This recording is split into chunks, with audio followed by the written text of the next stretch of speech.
It's a pleasure and a privilege to be the first presenter of this Varve Working Group web seminar series. I would like also to thank the people who have been in the Varve Working Group committee previously, and that is Bernd, Zolitschka, Arndt Schimmelman, Antii, Ojala, Martin Grosjean, and Rick Bell at the beginning of the group. Of course, I would like to thank PAGES for supporting our activities. This presentation will be addressing the following topics. First, I will quickly go through the many events organized by the Varve Working Group, and I will also outline some of the products that we have made. I will also review some accomplishments made by the Varve community. Then I will outline some cutting-edge technologies that allow our group to make big progress. And I will finish by some perspective and opportunities that could be useful for the Varve Working Group. But before addressing these topics, I would like to come back to the reason why we created the Varve Working Group. So what were the objectives of the Varve Working Group when it was created? So in 2009, we made the observation that the Varve records, despite their qualities, were seldom included in regional and global reconstructions. So we thought that we needed to do something about that. And here there are a few questions that I extracted from the first proposal that we submitted to PAGES in September 2009. And these are the questions that we want to address in the frame of the Varve Working Group. For instance, how to improve Varve counting and measuring, maybe getting some automated counts. What can be learned from the other communities, especially the communities that are dealing with annual layers like the training, size core, corals, and so on. How can we build some robust Varve chronologies? How can we have better paleoclimate and paleoenvironmental reconstruction? And would a metadatabase of Varve record be helpful? So the Varve Working Group has been active and received funding from PAGES from 2009 to 2015 and was included at the time in the cross-cutting team chronology. There is not such, these cross-cutting teams doesn't exist anymore. That's another formula. But you can see here that in the first year, we organized 3 workshops and co-organized another one in Gdańsk. And that was the first years of the Varve Working Group. And for the rest, we organized special sessions in the frame of large congress, such as EGU, AGU, the IAS, and of course, the PAGE Open Science meeting. So in brief, we had almost at least a year, an event every year. A little bit of history. The first workshop was held in Estonia, was organized by Antii and Emilia and Atco in Palmse. The first meeting, we already had 41 scientists from 11 countries, including young scientists, and we had these 5 sessions. And it was the opportunity of launching the first special issue in GFF, the Journal of the Swedish Geological Society. The second workshop was organized by Mark Bessonen in Corpus Christi in Texas in March 2011, and was really focusing on learning from other communities. We had 4 keynote speakers, Victor Poliak for the speleothems, Terry Quinn from corals, and Sonny Rasmussen from ice cores, and eventually as well Michael Hughes, who was describing the training, what the training community was doing. And I remember very well when Michael make us a gift by providing a movie of De Geer, so the father of varvology. De Geer sampling varves in 1930s. And by the way, if you are interested to see this movie, this is still available on the Varve Working Group website. The third workshop was held in Manderscheid, was organized by Bernd Zolitschka a year after. And this workshop was more focused on the environmental and climatic signal that we can recover from varve sediments. There were also several keynote speakers, including Joël Guillot, that outlined important points about transfer functions and other statistical tools to better links of measurements made on varves to important climate indicator. We also had a nice field trip in the Eifel, including a visit of Lake Oldsmar that contains the longest varve chronology in Europe and the Eifel. We also had some publication. We published one PAGES magazine and also 2 special issues of journals. The first in time was the GSF special issues that was edited by myself, John Ridge, and Mike Johnson with 10 papers. The PAGES magazine was edited by Bernd Zolitschka, Jennifer Pike, Lucia van Gunten, and Thorsten Kiefer with 13 papers. And very lately, Bernd Zolitschka and Wojciech Tillman edited a special issue in the journal Quaternary in 2020 with 7 papers. We also produced 3 review papers. The first one by with the lead author that was Antii Ojala. It was looking at the quality of the chronologies of varve record.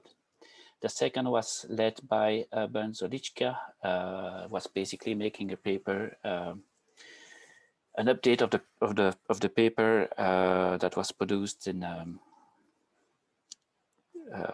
I don't remember, in the first issue of Quaternary Science Review. And Arndt Schimmelmann also made a review paper about the marine varve sediments. And this paper attracted a lot of attention. And for instance, the review made by Bernd, led by Bernd, was cited until yesterday 163 times, which is basically in the upper 1% in the academic field of geoscience. So a very good and strong paper. We also have the Vav Portal that's still available here at the website of PAGES. It's still available and up there. There is mainly the Varve image portal, which you can see the map of the different sites that are reported in that portal. There are 40 sites, and on each site there are images of the size of the core and the images of the sediment and the microscope. And we are using the classification that was outlined in the review paper in Quaternary Science Review. We had the Varve database. This is basically an Excel spreadsheet that was coming out of the paper of Antii Ojala, so on the chronology. And we have a list of references related to varves. This more than 2,000. There was an effort mainly by Arndt Schimmelmann, and is now under the supervision of Bernd Zolitschka. And of course, there is also some links to other varve specific webpage, like the one of Jack Rich in New England with the New England varve chronology. So what we have accomplished in the varve community, I think that this is really a personal and biased pick amongst the many good stuff that has been done so far. I will probably be missing very good studies, and I apologize in advance if the ones that I'm not for the ones that I'm not citing here, but it would have been impossible to cover everything.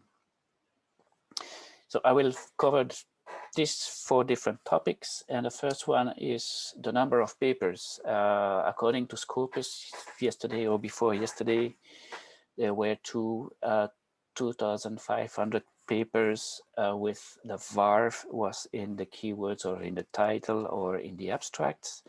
So we can see there's a steady increase.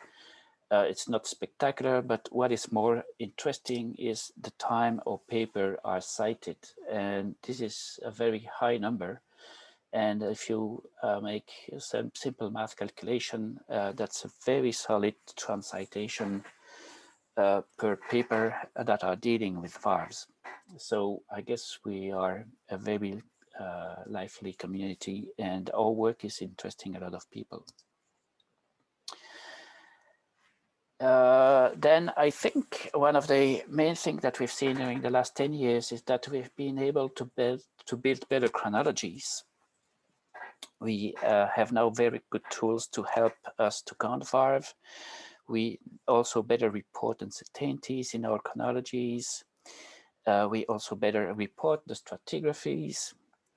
And we use the latest sophisticated age model techniques.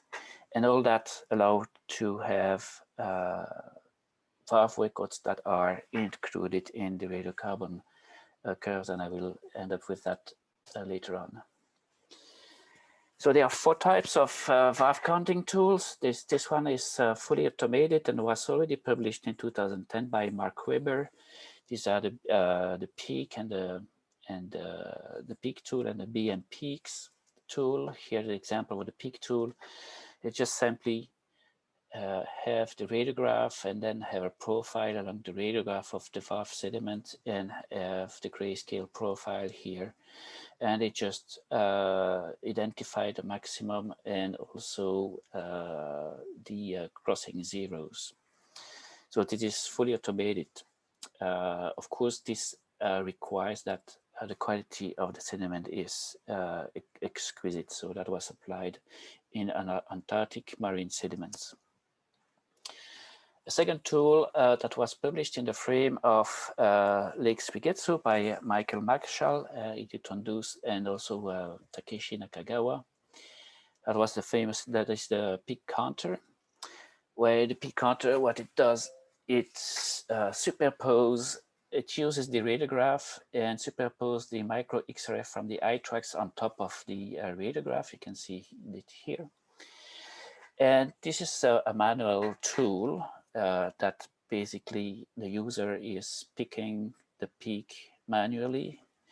Here for the grayscale, there for iron peak, here for manganese peak. And you can have 6 different windows, and you can also assign a level of confidence. Let's say if all the peaks, all the criteria are fulfilled here, you get a level 1.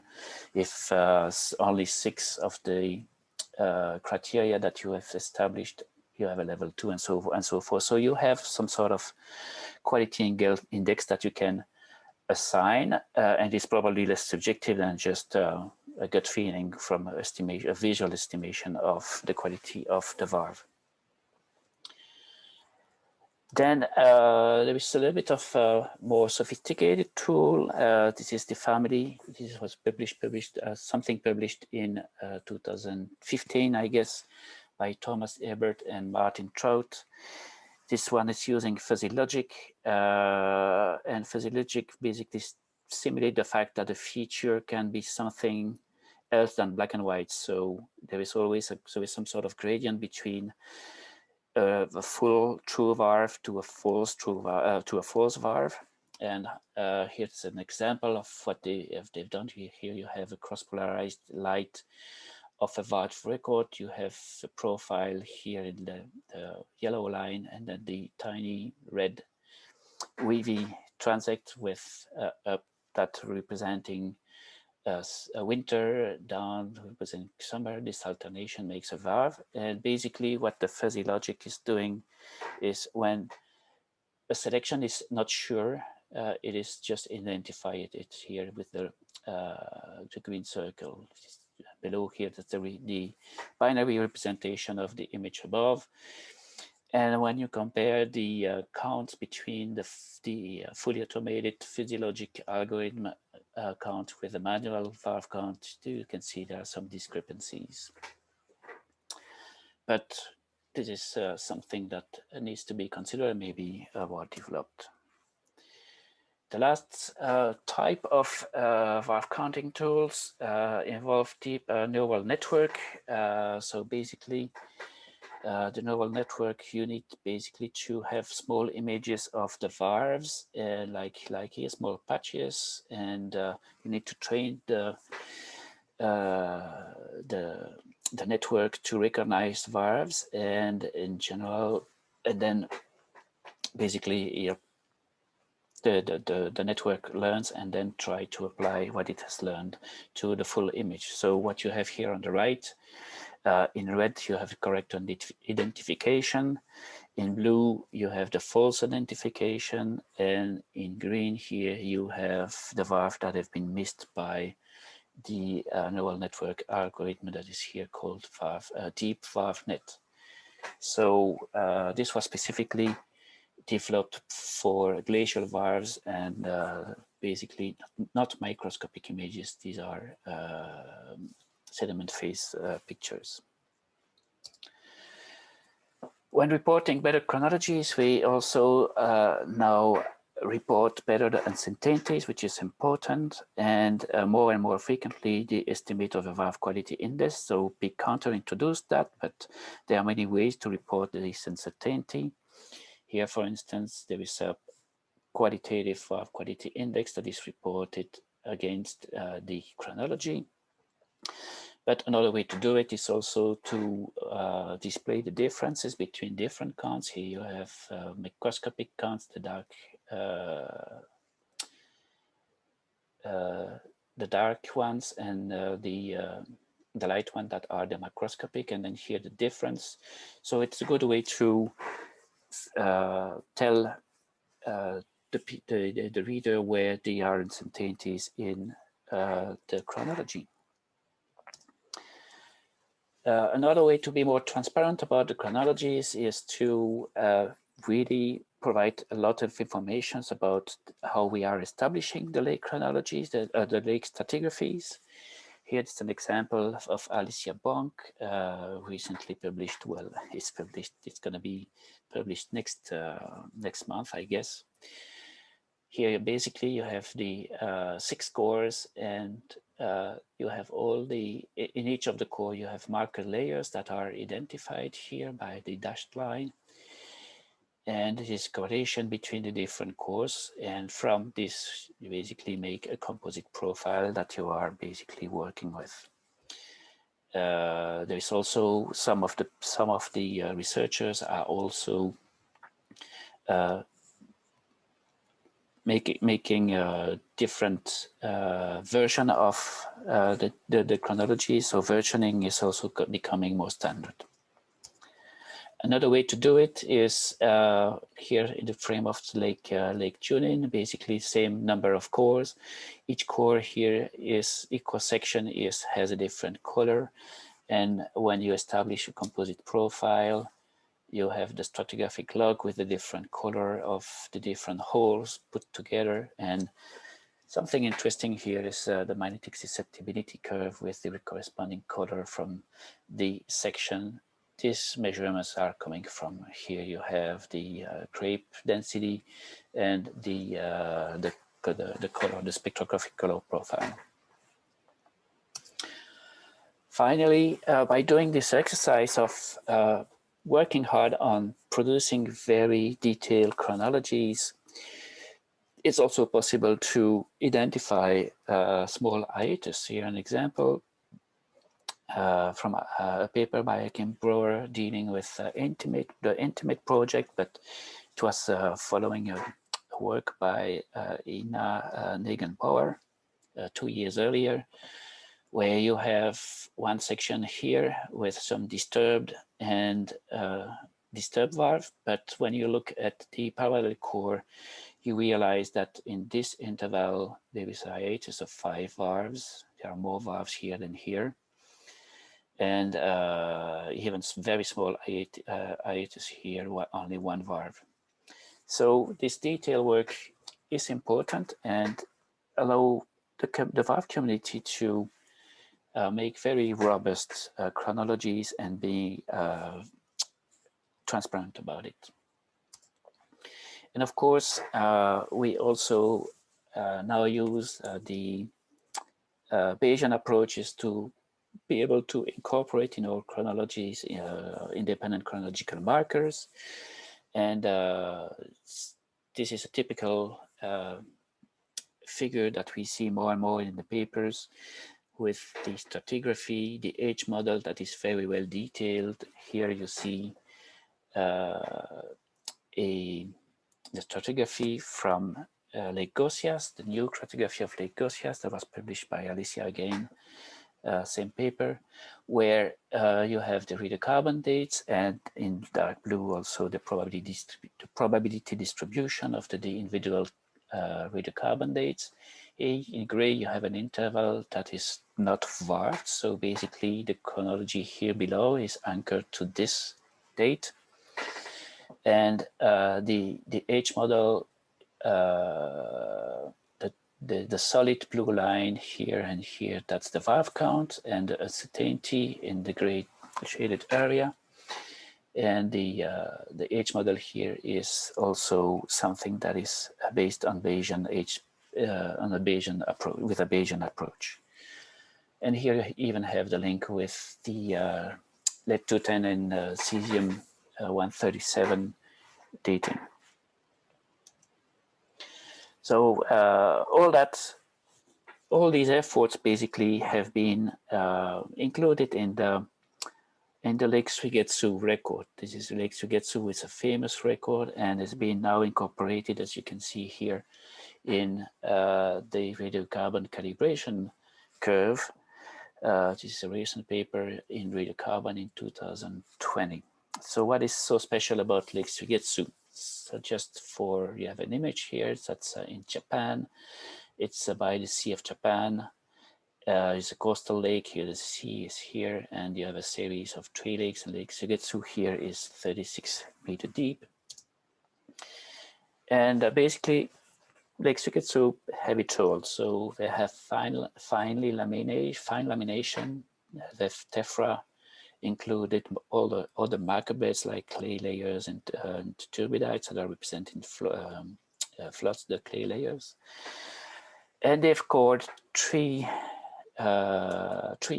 times in Lake Sugetsu, so that allowed them to have a very nice composite record.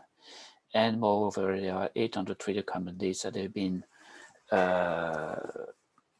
made on this record. And what is very particular about Lake Sugetsu is that most of the radiocarbon dates have been mostly performed on deciduous tree leaves, intactly preserved within the varves of this lake. And you can see here the stratigraphy. This is a record that is 70 meters long, but the varved interval is only 45 meters long, with the varve lamination index here. And here you don't, of course, you have lamination, but these are not varve. And so the radiocarbon limit is here, about 50,000 years BP. And if you compare to the tree-ring only covered this part. So now I'm going to jump to this high resolution non-destructive technique that have been used, including in Lake Sugetsu, and I will review them a little bit more. You have, of course, the micro XRF. Here on the left side, you have an iTrax core scanner. On the right side, you have an Avatec. I will also talk a little bit about the medical CT. So for the micro XRF, basically, the advantage is that we can do scan on the blocks that have been used for the impregnation of the thin sections. And as you can see, so we have a very detailed fluctuation of the chemistry here in yellow, and iron and strontium here in blue, calcium in black, of this exquisite record I'm currently working on in Grand Lake in Labrador. That is the work of my student Antoine, and it's hopefully soon in press in Climate of the Past. It's in discussion here. Sorry, that's a mistake here. The paper is still in the discussion. So we can have very detailed chemistry on at the microscopic scale, But of course, you can extend that. That's the same record, but this is a full sediment core. Here, the chemical variation are displayed on the CT scan image, and you have the core image just besides it. But what is even more interesting in using these scanners is that you can also have an ID of an entire core along the whole stratigraphy. That's the example of Lake Hioa in Chad. And I say, so basically what you can see here is that we can see major changes in the stratigraphy using these chemical indicator. But still, we are not losing the details of the stratigraphy. Here we have a picture of the nice varves of Lake Hioa. You can really see that we can follow up here the calcium that corresponding to the precipitation of calcite in this lake. Where am I? Okay. Here we go. So another way to use the micro XRF, it's an example here from Celia Martin Puertas. What basically we can do is use this elemental composition to establish the stratigraphy objectively by using cluster and hierarchical cluster analysis. Here you can see 6 different clusters that are plotted, so these covariance plots that are used here to against the two main principal component, and that identify different stratigraphic interval. And so you can see here this combination of elements is here in yellow, and you can see it here in the stratigraphy. So that's an interesting way to build a stratigraphy more objectively than just with the knowledge of the sedimentologist. I will also review here the medical city. Basically, here you have an image of South Outwood Lake. So that was a lake that was coming from the image, an area from the image in the background I had. So this is a core from the upper, then next, and then how does the bottom. So when I take a core here, you can see that we had some deformation due to coring. And we can also directly see that we had some disturbed interval. So that core, we basically didn't open it. We had a parallel core that was better preserved. And here we can see that at the bottom we are losing the varves. So this is something that allows you to have a good indication of the quality of the sediment and where you have to concentrate your efforts. Medical City is also a very quick permanent archive of the fresh sediment. And here that's an example I guess I already showed many times, but I really like this. That's a paper that was performed by Kinuyo Kanamaru. And here you have a picture, an image, a scan of the sediment of Sandy Chainlet with a nice lamination taken in 2005. And a year after, we can see that desiccation started, and we can really see in the plot here that desiccation is not equally happening in the core. So this is very interesting feature of the medical city, is that you have a permanent archive of the fresh sediment they can go back to. It's also a good proxy for density. Here you have the CT scan Onsfield number that is produced directly out of the medical CT scanner. And here you have the grape. Here you have the dry bulk, the dry and the bulk density and the water content that was obtained using discrete sampling. This curve was, these data were obtained in the frame of the Pasado project in Argentina over a very long record. So that was very long to obtain. That took probably a couple of days, maybe a little bit more, but it's no long. So it's very powerful tool to obtain information about the density, but as for the micro XRF, we don't lose any resolution. That's a detail. Here the scale is not in meter anymore, but it's in centimeter, and you can see that we have a lot more detail with the CT number compared to, let's say, the grape or the discrete sampling. As you see, for instance, this is basically not seen in the curve. And that was published by David Fortin in 2013. So are these techniques used? Well, for micro XRF, I found 83 publications that were having micro XRF and varve in the keywords, and for the medical CT, it's a little bit less. It's 17, but this is quite significant. That it seems that the community here is really well convinced that micro XRF is a very powerful tool for working on varves. Now I would like to bring you to Japan, back to Lake Sugetsu, and this is a picture of the museum of Lake Sugetsu Varve Record. And you see this is a very big building, a very long one, and there is a very good reason why this is a long building. It's because we have 45 meters of varve sediment, or 70,000 years of varve sediments. And the museum is displaying the real stuff. Actually, this is inside the building. So we have 45, this hallway here is 45 meters long. And the thin section, these are giant thin sections that were made in Germany. This is the real sediment with the real varve. So you can walk through this hallway going down 70,000 years, year by year. This is really, really impressive. And that is a realization that was made by our colleague Takeshi Nakagawa. And you can see Takeshi here is making a visit for high school students from Japan. And there are some display. Here Takeshi is in front of 3D prints of pollens and diatoms.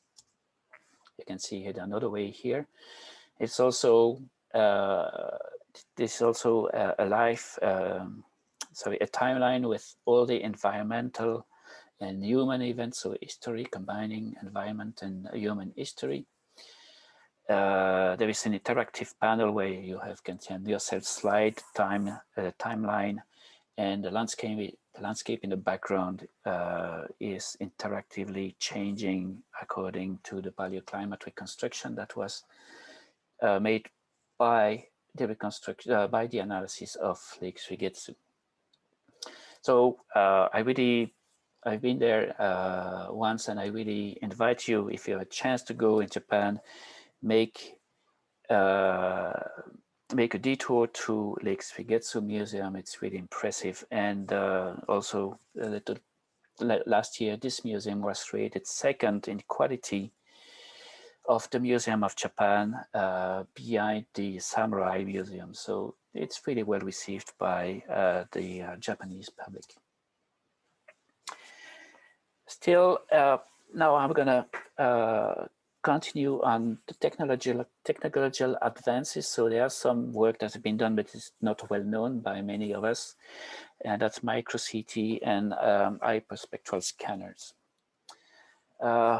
When I was saying micro CT scanner, it is for the range of resolution that this kind of instrument can reach, but this is the micro CT scanner we just received. It was just delivered. It's not installed yet because of a COVID situation, but this is really specifically designed for having a full core, 1 meter long, 1.5 meter long core.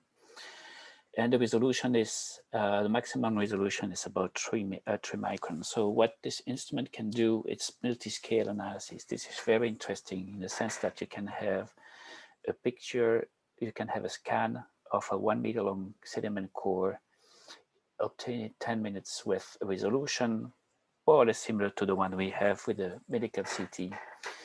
But what you can do is you can zoom in. So that's a zoom on the 20 centimeter section here.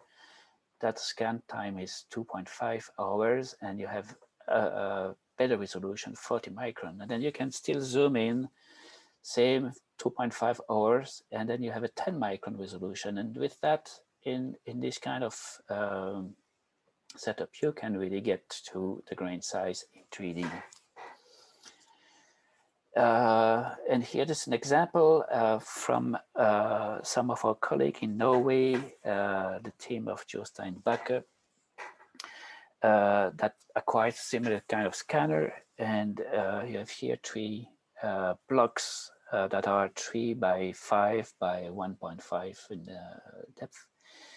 And they scan here sediments from northern Norway, or is it no, that's from Spilbergen. And they have all these layers. These are snow melt layers, and you can really see that we can pick them up very easily. And under the circle here, you have these isolated sand grains. There's probably some ice rafted debris that can be easily isolated. So what they've done here for this record, that is 10,000 year long record, they basically identified the number of these snow melt layers per increment of 2050 years.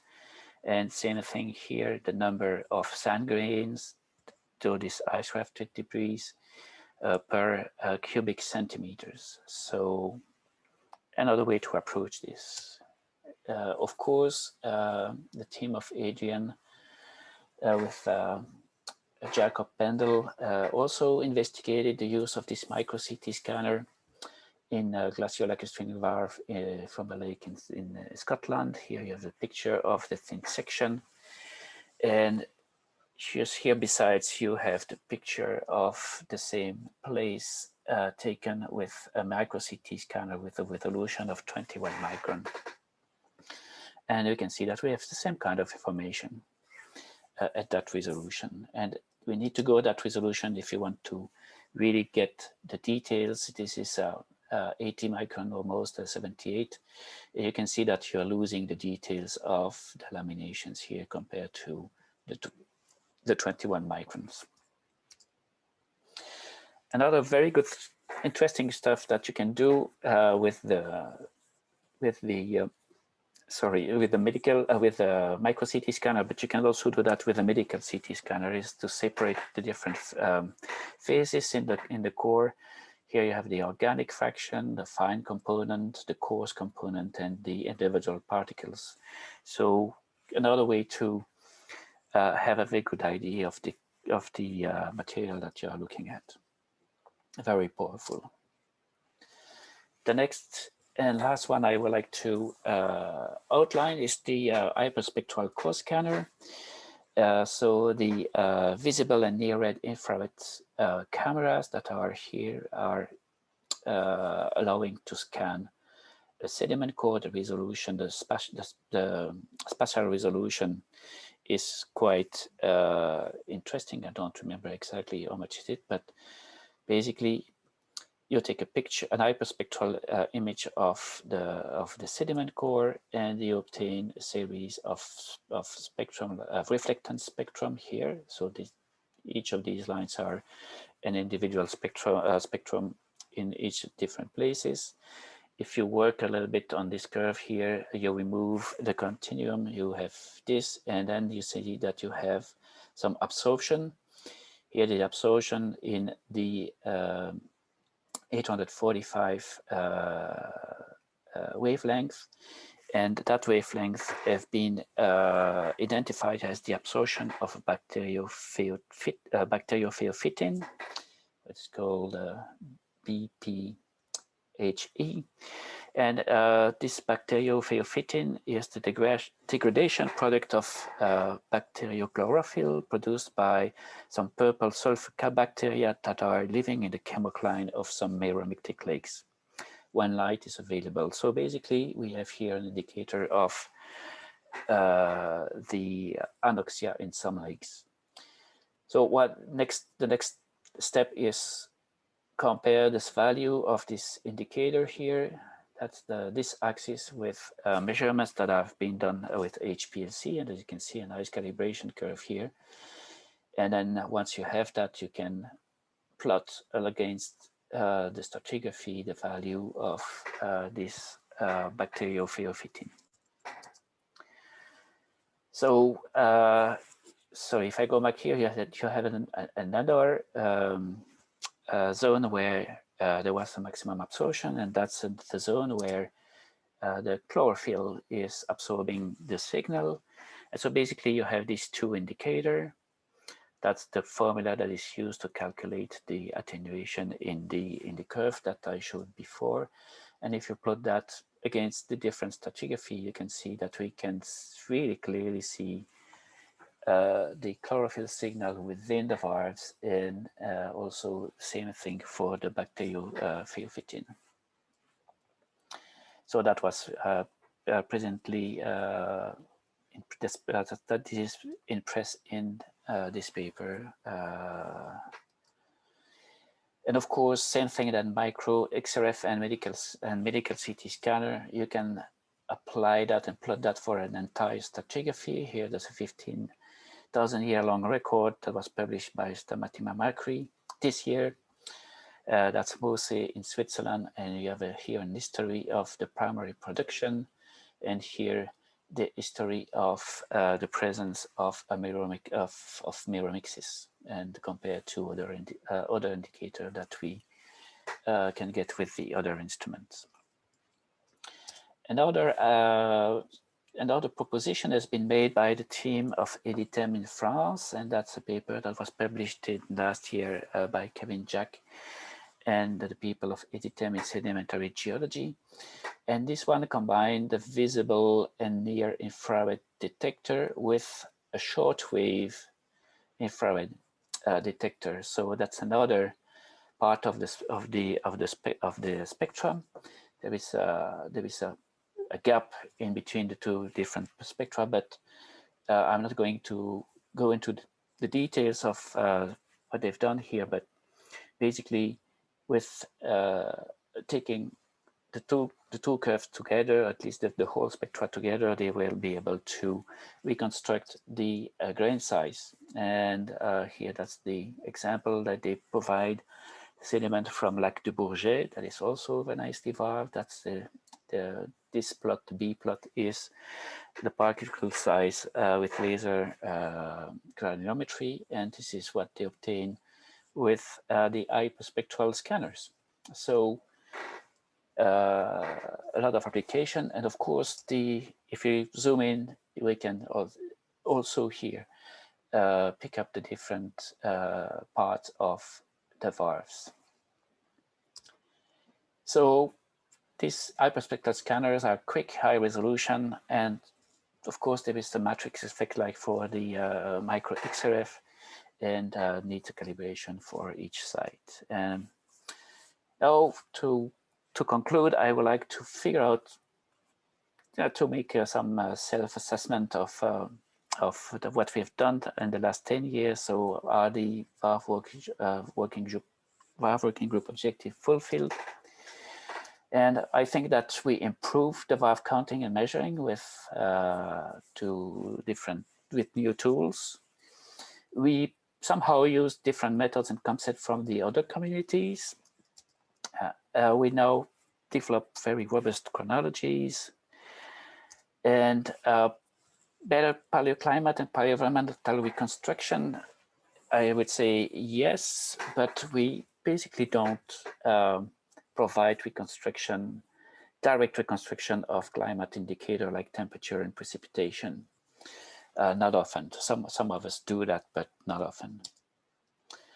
And do we have, is a meta database of valve record useful? And it's yes, and it's now going to reality now with a very recent paper. I would like to advertise that's the Valve database of VARDA that has been published by Arno Ramisch. That's the team of the GFZ that have now 190 sites of valve record. this is the repartition. We only had 110 sites with the Excel spreadsheet that was made by Antii Ojala. And you have data that are not, we don't have all the data, but there are some here, the varve thickness, the sites that have varve thickness in the database. Very quickly, I'm not going through all that, but what's important is that you have, if you enter data in this database, you have required field and you have others that are desirable. For instance, required field is the name of the site, for instance, and latitude and longitude. So I also think that we've done a lot of work to try to improve our chronologies, but we are not still very visible in the large paleoclimate reconstruction, and we still make an effort to do that. And an evidence of this is a recent paper by Ralph Newcomb and under the PAGES umbrella, and it's a reconstruction. The reconstruction here, you see the map of the sites I've been using for this reconstruction of the last 2,000 years, and there are only a few sediment that have been taken into account. So they're still not there in these major reconstructions. So as I said, not entirely, we are making significant progress, I think. But we should work hard, I guess, to link our data with temperature and precipitation. And I guess we should contribute to this database, the VARDA database. We should also be part of the varve ontology effort that is made by the PAGES. I already talked about that in at the last INQA meeting. And of course, I encourage you to lead the different technological advances, and I will thank again PAGES and take any question that you may have, and sorry for being a little bit long. Thank you very much, Pierre, very interesting. I'm going to have to work my way around seeing whether there's any questions. If you would like to put your hand up or alternatively speak to ask questions, that'd be very welcome. There'll be a slight pause, I imagine, before we get going. But if whilst we're waiting to see whether there's any questions coming in, I've got one. Do you foresee the death of the thin section? I'm not sure. We are aiming there, I guess. There is still a micro CT scanner will probably get most of the grain size, but everything that's going to be below 10 microns is going to be difficult to get. There is a physical limitation with micro CT scanner, and that's the distance between the sample and the source of X-ray, and there is nothing we can do about that, unless there is a major technological advance. Maybe I've seen there are some laser, new kind of lasers that might solve that problem, but I don't think we can go below 10 microns reasonably. When we are working on a sediment core, of course, yeah, the resolution of this machine can be a lot better. Like now you have some nano scale micro CT scanner, but then you have a very, very, very small sample, and then we have the problem of the representativity of the sample, which when the sample is too small. Yeah.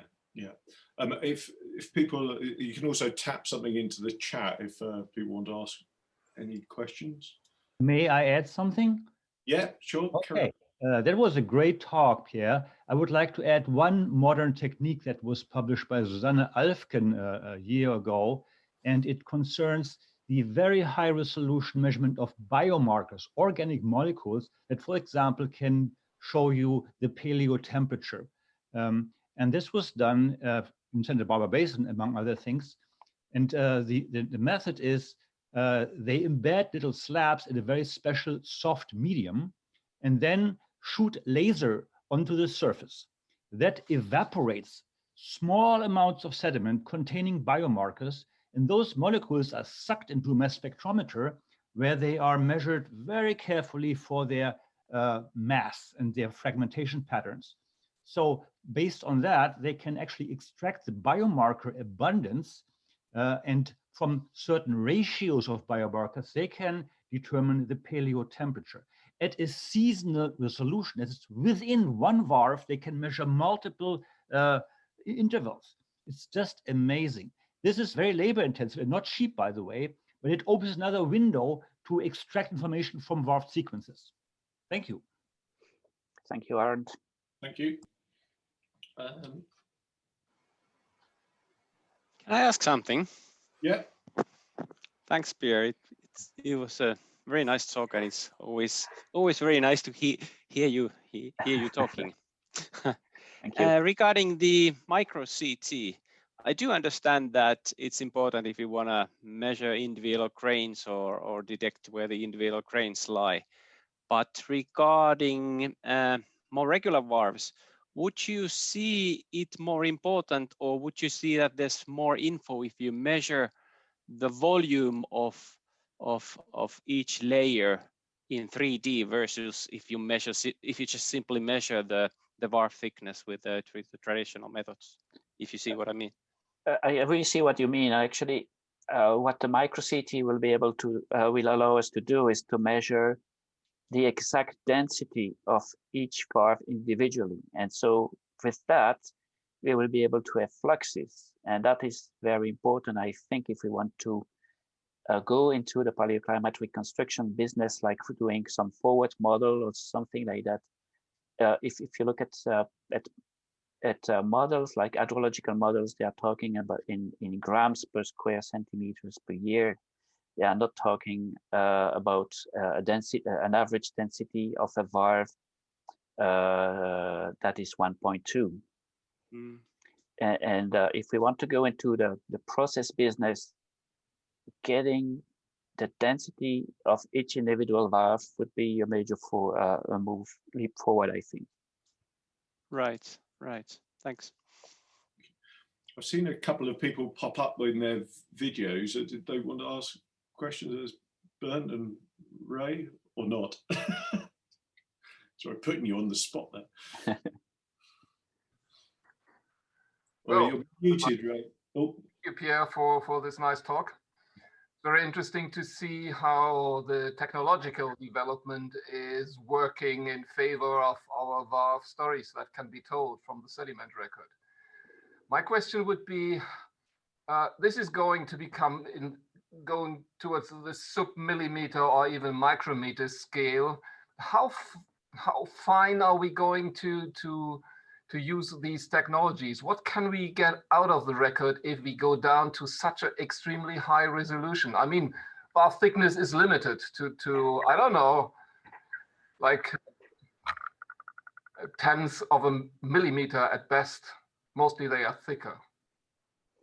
Yeah, I really think you have a good point. I remember reviewing some papers where the author were claiming that they had a seasonal record because each pixel that they had in their images of the core were more or less the size of a year. And of course, we don't. That's not seasonal information. It really depends on the quality of the sediment. If I go back to the varves, do you still see my screen? Yeah. Yeah. If you see this here, the Grand Lake varves, these are centimeter long, thick. So with these here, we are working hard with that one to have the intensity of the spring melt, and that is important for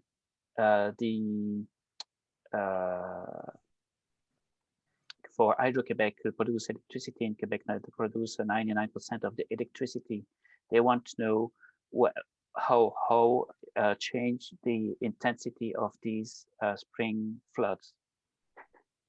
And so that is relevant information, I think, but it's matter of fact that if you have a sediment core that has varve that are 0.5 millimeter thick, you are getting close to the size of the grains, and I don't think we can get any sensible information out of that. So let's really go back to the quality of the archive we have, I think. Thank you. Thank you. Raymond, did you want to, you're muted at the moment, so. Yeah, sorry. Hi, Pierre. I missed the first part of your talk, I'm afraid, but I wanted to just ask if you were aware of anybody who's used the CT scanner technology to identify tephra or isolate sections of a sediment core that might have tephra in it. Tephra shards? Yeah. No, I'm not aware of that, but that's probably worth a try.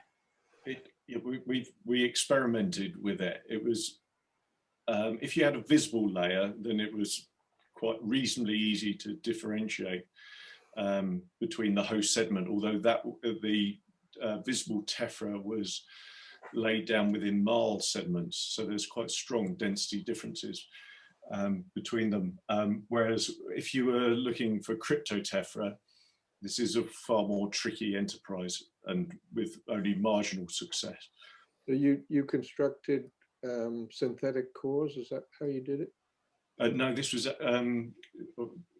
we haven't actually taken it very much further on the visible tephra front, but it was from material that was recovered from a late glacial sequence. But I can't quite remember whether people have actually tried to produce a sort of like distribute tephra. There's been more work done through CT scanning on marine cores, and again on the visible tephra layers, and also how they're distributed. There's a paper by Griggs et al. From the North Atlantic in marine sequences, but not in varve sediments. Okay, I think the Bernd group is trying to do some synthetic, creating some cores and dispersing, known quantities of tephra in the sediment and then running them through the CT scanner to see, what the limits are of that idea. But I think it's a great possibility. Yeah, there is something I haven't mentioned with the CT because it was getting too technical. We are working currently on the what it's called the dual energy. So you basically shoot an image with two different energies at the CT, and let's say if we have a micro CT, one at 150 at 150 kV and the other one at 200 kV, for instance, and with the difference in the reaction of the difference of attenuation between the two different shots, you can get a pretty good idea of the mineralogical composition, and that would be probably the way to do it. To discriminate these tephra layers from, let's say, ice-crafted debris, for instance. Yeah. Thank you. There's in the chat, there's a question about from Anne Sheng, or possibly even an observation, which is due to the developments of high-resolution measurement and computing power, it has many opportunities for machine learning techniques to contribute to the automated varve detection. How are recent applications and progress about this approach? For me, it's quite a big jump for fuzzy logic to neural network. Do you have any views on that, Pierre? I have colleagues that are very good at this machine learning techniques, and I need to find a time to talk to them. And I haven't had the time to do that. That's something I would like to explore, and it was definitely promising. There is another thing. I I mentioned that indirectly with the grain size that was made by our colleague from France here. It's basically data fusion. That is also something that we need to look very carefully into. One of the big problem with merging this visible and near infrared with the shortwave infrared is that the detector are different at different resolution. I don't remember which one is higher resolution than the other one. So you need to merge the different images. That's going to be the same thing if you want to merge information that we get from these hyperspectral scanners with micro CT scanners. We are working at different resolution and with information that is of different nature. But I agree, definitely there's going to be a lot of things can be done with deep learning and machine learning. We just have to do it. Yes, very good. Right, on the basis of the time, and I think we'll draw it to a close there, but thank you very much to everyone. I think we got up to about 50 people in the end through this online seminar. So I'd like to thank very much Pierre for giving his time to give us such a thorough background over the work over the last 10 years and beyond, and also some ideas for where we might move in the future with this type of work. So it's difficult to give a round of applause with everyone muted and the like, but I'd like to very much acknowledge your efforts there. We hope